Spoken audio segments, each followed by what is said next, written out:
This one's going to be on Weatherman. It is a command line program to display weather information. Real easy to use. Just type in Weatherman. And if you live in the United States, you can use your zip code. So let's say we do 90210 for Beverly Hills. And displays the information here to tell you where they got it, like the airport here and what time they got it at, right? And other stuff like your temperature, whether it's cloudy or rainy or whatever it is today, and the night, how the weather would be like. Even humidity, sunrise, sunset, stuff like that.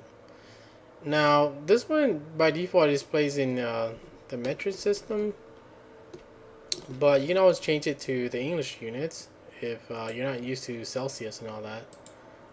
Right now they're using Celsius here. So all you gotta do is just, add a dash E in the front, and it should convert it to Fahrenheit and all that, right? So the temperature is 72 degrees Fahrenheit here. And if you want to get a extended forecast, you can use a dash X here. So we'll do the same thing, but we'll add a dash X at the beginning. And this will give you a 7-day forecast. Alright, like it'll start today and Monday and all the way to Saturday. Now this first part here, this is the morning's prediction. And this one is like the night, they'll tell you the weather at night. So that's that.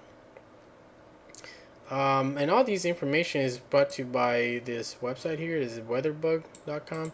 Now, like I said, if you live in the United States, you can use your zip code. But if you live anywhere else, you have to type out the name of it. So, for example, you can use like Weatherman. We'll use the English units here, or the English units.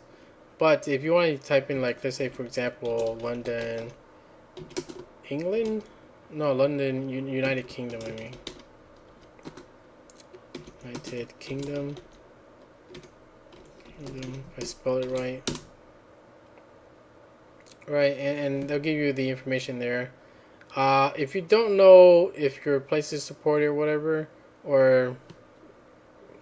it is, because you can't use zip code on other places outside the United States, you can always go to their website. Let's go to their website here.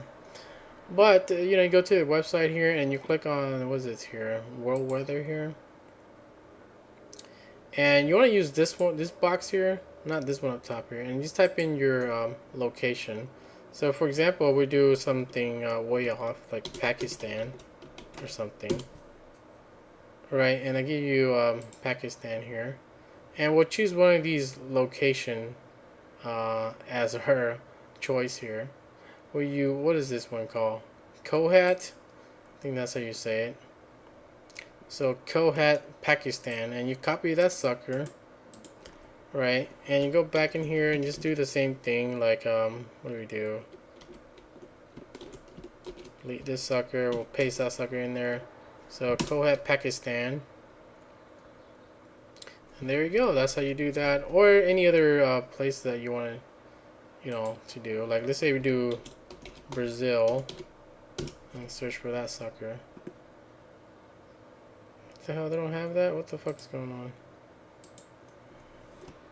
Brazil. There we go. And in here, we'll click on Brazil, and you just choose one of these cities that they have in here. Like, what is this here? Altos. And there you go. That's it. You can copy this sucker.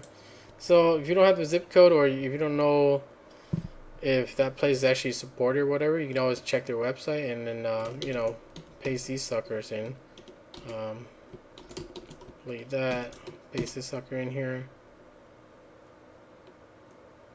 And alter Brazil. Right, what is this here?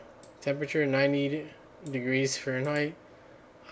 Chances of rain, shower 40%. Blah blah blah. You get the idea.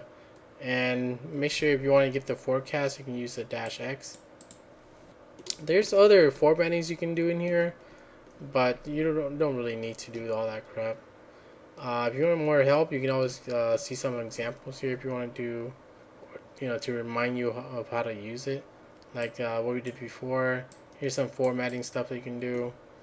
Up to you. It should be in your repositories for Weatherman. Anyways, that is it for that.